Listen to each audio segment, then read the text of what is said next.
नमस्कार, मैं हूं पवन त्यागी। पश्चिम बंगाल के हालात इतने खराब हैं कि वहां चाहे तो ईडी हो या सीबीआई हो या फिर अब एनआईए, अगर वहां किसी अपराधी को पकड़ने के लिए वो जाते हैं तो वहां गुंडे उनको घेर कर उनके ऊपर हमला कर देते हैं। संदेश खाली का हमला हमने देखा कि जब ईडी वहां शाहजहां शेख को पकड़ने के लिए गई, जो टीएमसी का नेता था, किस तरह से भीड़ को बाकायदा बुलाया गया और अधिकारियों के ऊपर हमले हुए, जानलेवा हमला हुआ। वो अभी मामला ठंडा ही नहीं हुआ। इसी बीच में अभी आपको बता दें कि बम ब्लास्ट का एक आरोपी, उसको पकड़ने के लिए एनआईए की टीम गई। एनआईए को इस बात का इनपुट मिला था और इसीलिए सुबह सुबह एनआईए ने जो रेड की, वहां एनआईए की टीम पर हमला हो गया। मामला है भूपति नगर ब्लास्ट केस का, और इस ब्लास्ट केस में उनको जो है ये खबर लगी थी, तो ममता बनर्जी बजाय वहां ग्रामीणों के जिन्होंने हमला किया उनके खिलाफ कार्रवाई करने के बजाय वो एनआईए पे सवाल उठा रही है। जब पत्रकार उनसे पूछ रहे हैं कि देखिए जी, एनआईए की टीम पर हमला हुआ, इस पर आप क्या कहेंगी, तो वो कहती हैं एनआईए सुबह सुबह गई क्यों, एनआईए की टीम चुनाव के दौरान गिरफ्तारी करी क्यों नहीं है। वाह भाई वाह, गजब।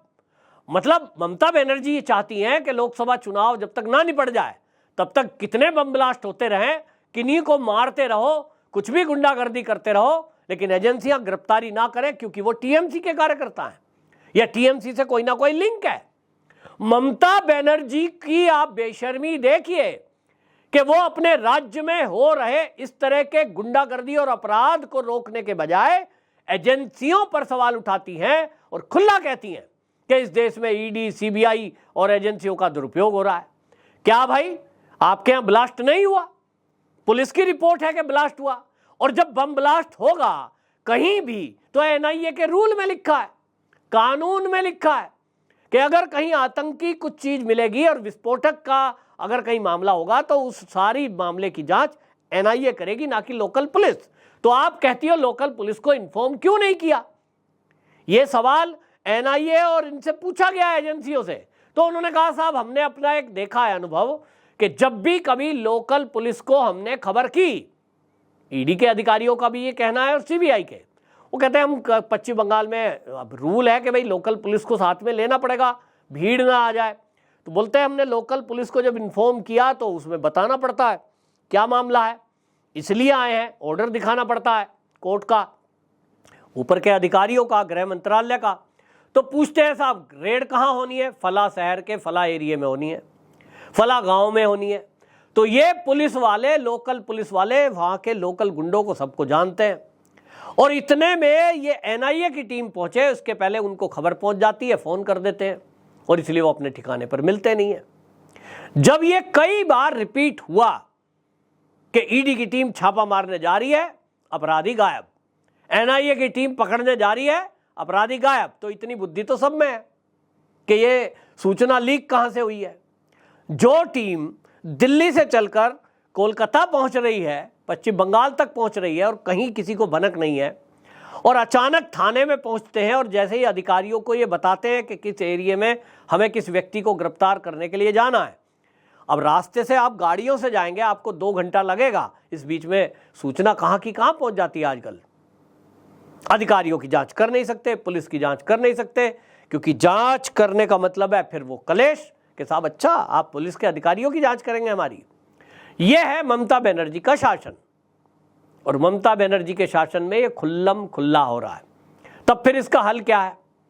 तो क्या एजेंसियां हाथ पे हाथ रख के बैठ जाएं कि ममता दीदी की पुलिस तो हमें मदद करेगी नहीं, हम पिट भी सकते हैं? तो भाई उसका नतीजा निकाल दिया, उसका परिणाम जब ये देखा तो गृह मंत्रालय ने उसका एक हल निकाला और कह दिया कि अब आप अपने साथ केंद्रीय सुरक्षा बलों की एक टुकड़ी लेके जाइए।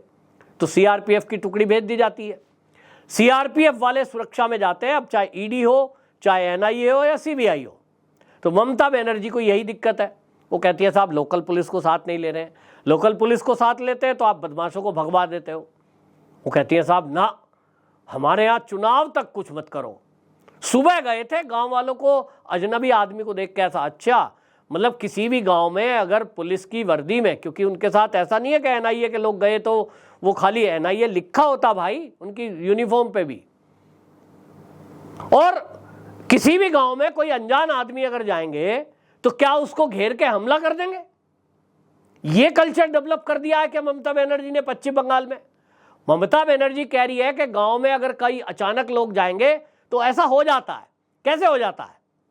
उत्तर प्रदेश के किसी भी गांव में आप जाइए, किसी गांव में अगर 5 आदमी गाड़ी से जा रहे हैं तो क्या गांव वाले उसके ऊपर हमला कर देंगे कि ये अननोन पर्सन है, मारो इन्हें? पहले बात करेंगे कौन है, क्या है। वो बताएंगे कि अगर हम पुलिस हैं, एनआईए से आए हैं, आतंकवादी को पकड़ने आए हैं, बम ब्लास्ट के दोषी को पकड़ने आए हैं, तो भी हमला कर देंगे। होना तो ये चाहिए कि पब्लिक को पकड़ के दे देना चाहिए कि अच्छा ठीक है, उसका घर पूछ रहे हो, आओ हम बताते हैं। लोग डरते हैं, नहीं बताते, लेकिन बाधा तो नहीं बनेंगे।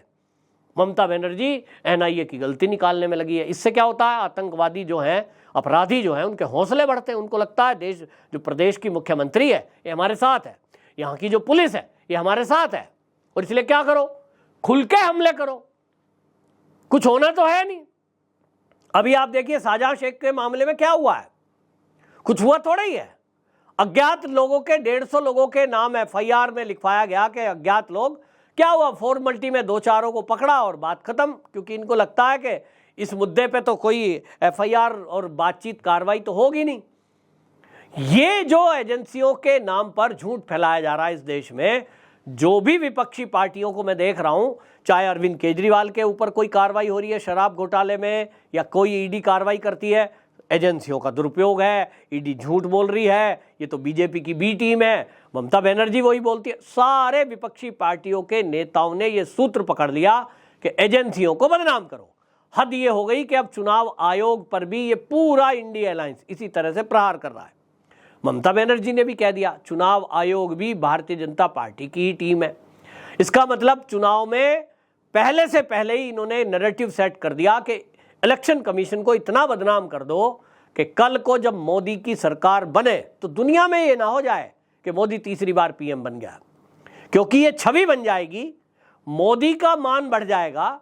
और इसलिए क्या करो, पहले ही बदनाम करना शुरू कर दो।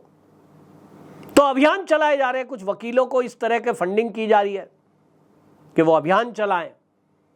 सुप्रीम कोर्ट नहीं जाएंगे, सड़क पे खड़े होंगे, प्रेस कॉन्फ्रेंस करेंगे, जो यूट्यूब चैनल बनाएंगे, वीडियो बनाएंगे, उन पर बोलेंगे ईवीएम हैक हो सकती है, ईवीएम में ये गड़बड़ी। अबे भैया, ईवीएम में गड़बड़ी है तो तुम पब्लिक को बता रहे हो, पत्रकार को बता रहे हो? वहां बताओ ना सुप्रीम कोर्ट में जाके, वो दो चुनौती।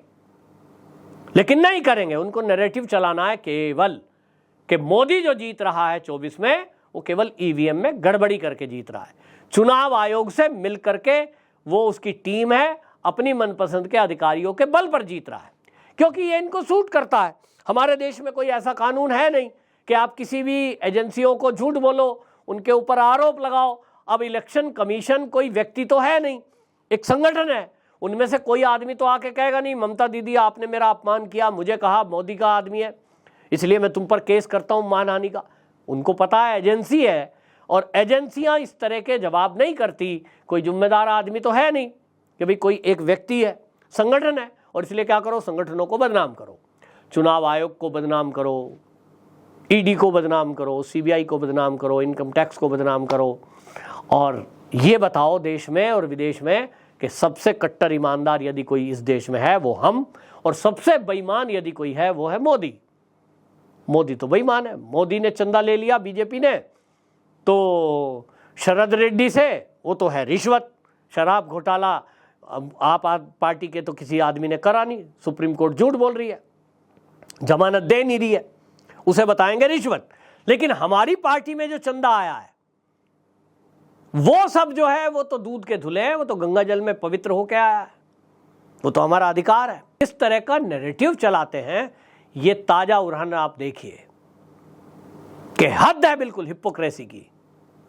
मोदी के विरोध में विदेशी मदद लेते हैं, देश विरोधियों की मदद लेते हैं, और हद तब हो रही है पश्चिम बंगाल के अंदर कि आतंकवादियों की भी मदद करने के लिए ममता बनर्जी और उनकी पूरी सरकार और पुलिस इस कदर तुष्टीकरण में डूब गई है कि उनके साथ खड़े होते दिखाई देते हैं, ना कि एनआईए के। ममता दीदी के पास थोड़े दिन है, जो करना है सो कर लो, अपने लिए ही गड्ढा खोद रही हैं, क्योंकि जितनी इस तरह की घटनाएं होंगी उतना ही ये जो एजेंसियां हैं रिपोर्ट तैयार करेंगी, और रिपोर्ट तैयार करके गृह मंत्रालय में देंगी। आप जितनी बार एजेंसियों के ऊपर हमला करेंगे और ममता बनर्जी के बयानों को भी कोट किया जाएगा कि एक मुख्यमंत्री ने, देखिए, पब्लिक को और पुलिस को दोषी ना बताकर हमारी एनआईए को दोषी बता दिया, जबकि अधिकारियों के ऊपर हमले हुए, गाड़ी के शीशे टूट दिए। इससे क्या होगा?